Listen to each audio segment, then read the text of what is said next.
Welcome back to the workshop, everybody. So glad you could be with me here today. Walter here at the workbench. I'm going to try to do this as quick as I can. It's a kind of a deep subject, but hand tools. Hand tool woodworking. Is it just for fun?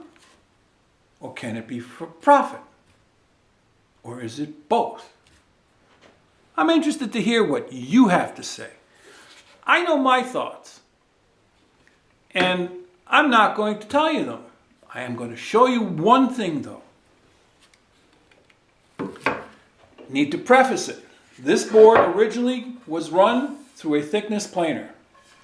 So there are all those little ridges from where the thicknesser left its tool mark. So I've already planed this surface true with the number 6-4 plane, but let's assume that I didn't and that there are a whole bunch of these little ridge marks. Okay? And I'm looking to clean up this and get it ready for finishing. Compare a number 4 or some other smoother with a random orbital sander. I'll show you the hand plane. Remember, we're looking to get rid of smudges and ridges and anything on the surface of this board. It could be a drawer front, it could be a picture frame, it could be molding for door trim or window casing. So,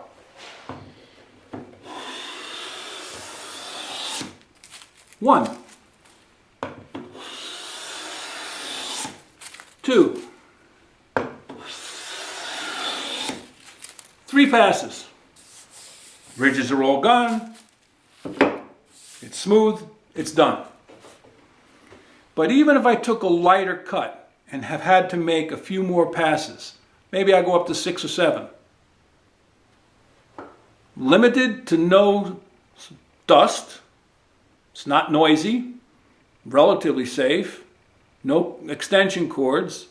No dust extractor needed. No fans moving around my head cleaning the air. So what do you think? Was that fun? Yes. Was it profitable?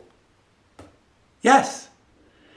I could be in a factory and do that all day long. And I would perform that task faster than the machine.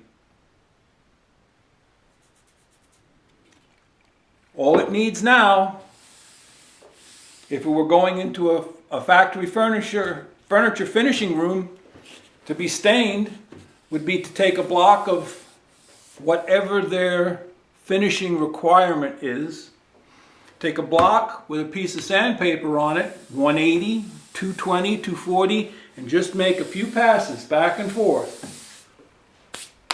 Done. If you were doing this with rotary sanders, random orbital sanders, you would have to start with some grit. Maybe it's 120. But let's say it's even 150. And you go across it with 150 and back. Change the grit, go across it with 180 and back. Remember, you have to go slow with random orbital sanders. Now, if 180 grit is the grit that the finishing room wants, now you still have to take that block with 180 on it, and you need to go back and forth a few times, just like I did, and then you would be done. The end result is the same. Smooth, flat, ready for staining or finishing. But the sanded surface is not as polished as the hand plane surface. So if you're looking to stay natural, if you're looking for put a natural clear finish on it, and you're not a factory and you want it to look handmade and to have that natural feel to it, you can't beat it. So that's about it. I'd be curious to hear what you have to say. in regards to hand tools being fun or profitable,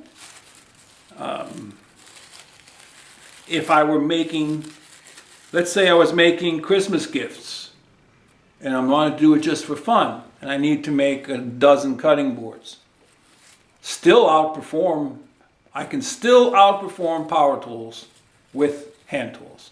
Let's say I'm going to sell some as a small business owner and I'm going to make 100 of them or 200 of them. All right? Well, I would jig up. I would build jigs to place the cutting boards into so that they don't move around, and I'd still hand plane. And I probably would still be as efficient, if not more. Let me know what you think down there. Right? See down there, the comment section?